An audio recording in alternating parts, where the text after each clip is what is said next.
Gente, tá na hora do nosso intervalo. Vamos passar o caso clínico do Bernardo.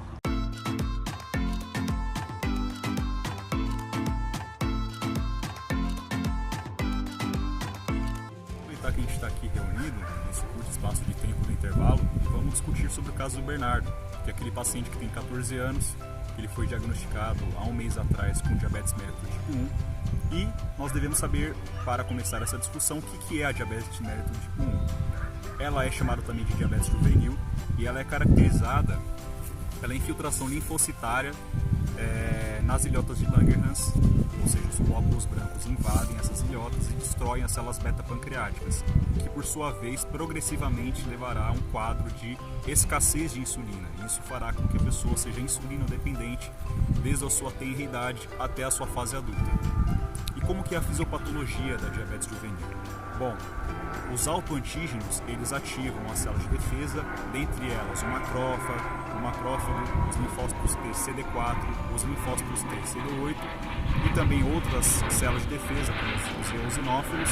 E essas células, quando são ativadas, elas promovem a destruição das células beta-pancreáticas e isso levará a um quadro de hiperglicemia a longo prazo e também cetoacidose diabética.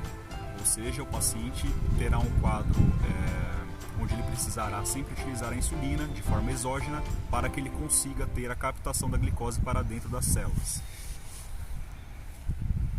E para também nós discutirmos, é necessário entender que existem outros tipos de diabetes mellitus, segundo a classificação da OMS, que foi atualizada em 2019. Então nós temos a diabetes mellitus do tipo 1A, que é aquela em que ocorre a deficiência de insulina por destruição das células beta nas ilhotas de Langerhans, que é evidenciada laboratoriamente, ou seja, por exame laboratorial. A diabetes mellitus do tipo 1B, que é aquela que a deficiência de insulina ela tem uma causa idiopática, ou seja, não se sabe por que ela é causada. A diabetes mellitus do tipo 2, que é aquela que ocorre resistência à insulina e um quadro cada vez menor de secreção de insulina.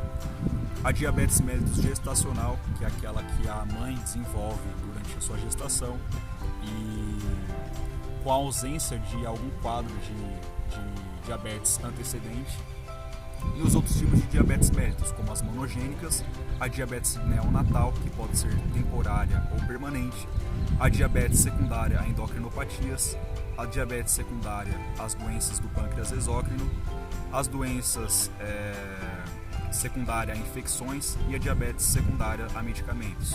E, para também contribuir com a nossa discussão, nós devemos saber que há diferença entre a diabetes do tipo 1 e a diabetes do tipo 2. Que o Edgar falou, eu dei uma pesquisada em alguns artigos sobre a diferença do diabetes do tipo 1 e o diabetes do tipo 2. Então, o diabetes do tipo 1 é aquele que é adquirido antes dos seus 30 anos de idade. Então, existe uma doença autoimune, né, alguma alteração traumática, em que existe a diminuição da produção de insulina pelas ilhotas pancreáticas.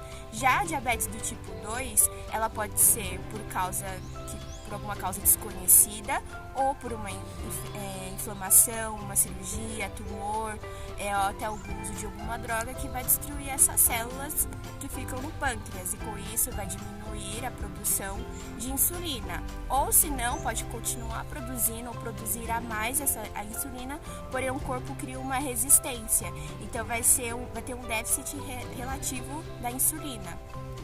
E também eu fui pesquisar um pouquinho sobre os tratamentos. O tratamento é feito baseado no tipo de diabetes. Então, no diabetes tipo 1, o paciente é insulino dependente. Então, ele, dependendo da alimentação, dependendo do que ele comer, ele vai utilizar a insulina para conseguir fazer o metabolismo da maneira correta. Já o diabetes do tipo 2 não precisa necessariamente, né? Precisa de um acompanhamento médico. E a fisioterapia vai ter um papel muito importante. Então, vai ajudar o paciente a ter uma vida saudável, hábitos de vida saudável, passar alguns exercícios apropriados para cada paciente e também vai auxiliar eles na questão neurológica. Então, a gente tem que pensar no paciente não só como ele criança, mas tem que pensar na vida adulta dele e auxiliar ele a ter uma vida adulta mais saudável e assim conseguir ter uma vida melhor. Então, Amanda, é importante nós considerarmos também com relação aos tipos de exercícios que esses pacientes podem realizar. De forma geral, eles podem realizar natação, ciclismo, caminhada, dança, esportes. Só que é importante também considerar com relação às orientações da Sociedade Americana de Diabetes, que no caso envolvem, por exemplo, realizar pelo menos 150 minutos de atividade moderada, vigorosa por semana, e também a associação com os exercícios resistidos. É importante que eles realizem de 2 a 3 vezes por semana os exercícios resistidos e, no caso, como os exercícios resistidos eles atuam com uma redução menor da glicemia, pode ser feito, é recomendado que seja feito antes dos exercícios aeróbicos, porque quanto maior a duração da atividade física, mais vai reduzir o nível glicêmico. Então é importante nós levarmos em consideração essas informações para a nossa reabilitação. Partindo dessa linha de raciocínio, o exercício físico estimula a captação e aumenta a permeabilidade celular para a glicose, independente da insulina e do seu receptor, diminuindo assim os níveis de glicose circulante. Durante o exercício físico, o retículo sarcoplasmático libera o cálcio, que entra na célula e promove a translocação da proteína GUT4 para a membrana celular. Isso faz com que aconteça o transporte de glicose para dentro da célula. Para indivíduos com diabetes mellitus do tipo 1, é muito importante o monitoramento da glicemia antes, durante e após a atividade. É fundamental conhecer o tipo de insulina utilizada para evitar que ela atue no seu pico de ação. Isso porque o hormônio somado aos efeitos da atividade física pode causar hipoglicemia, levando a quadros indesejados como desmaio e até mesmo convulsões. Concordo com você, Paulo, e de acordo com o que já foi dito, nós já sabemos que para o desenvolvimento do diabetes mellitus, o paciente possui alguns fatores de risco, como, por exemplo, a predisposição genética, casos na família e infecções durante a infância.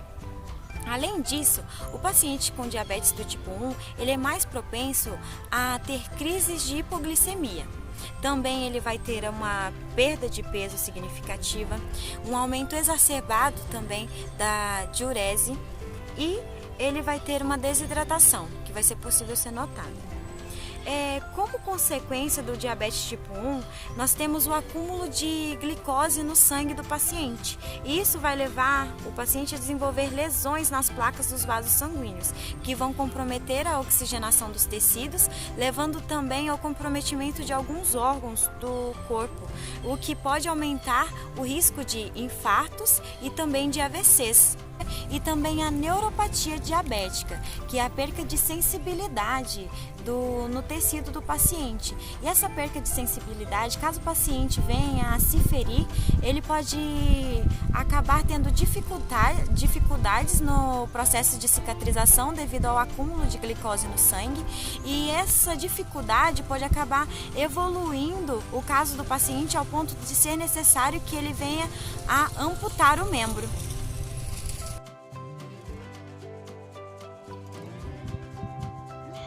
Eita, gente, bora pro estágio, a gente tá atrasado. Bora!